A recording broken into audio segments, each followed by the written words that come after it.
Have you been thinking about adding brochure-style pages to your Word documents, but are worried they're going to be difficult for you and your teams to manage? I'm going to show you how simple it is to manage feature pages like covers and section dividers. This solution won't suit every style of document, so watch to the end to find out when you should or shouldn't use feature pages.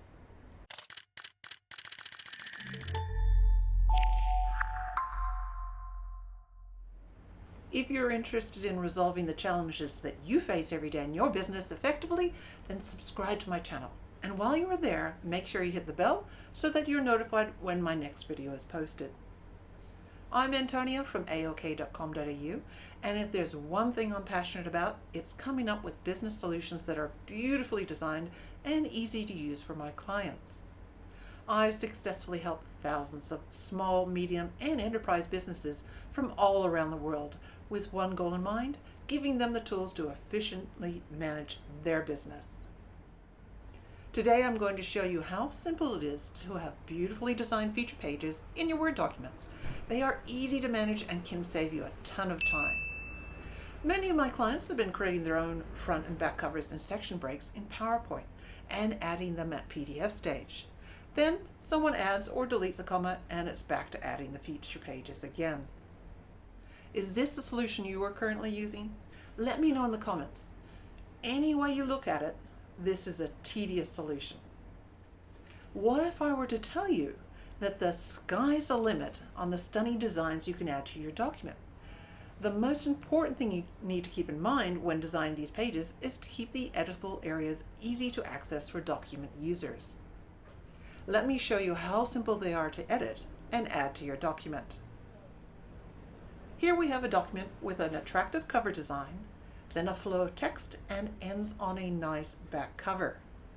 Every part of this document is editable, including images, headings, and text.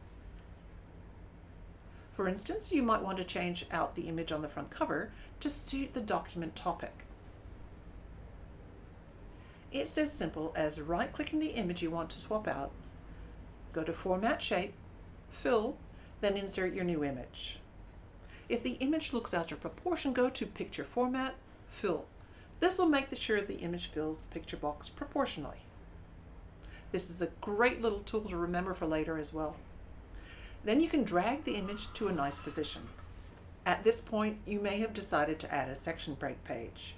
Here, I'm adding it to the middle of the document.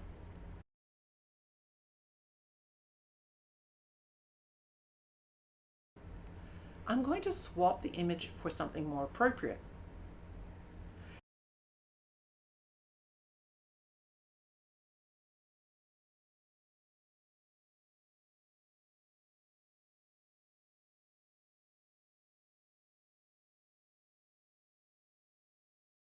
In this design, I've also added the ability to change the transparency to give the document that extra wow factor.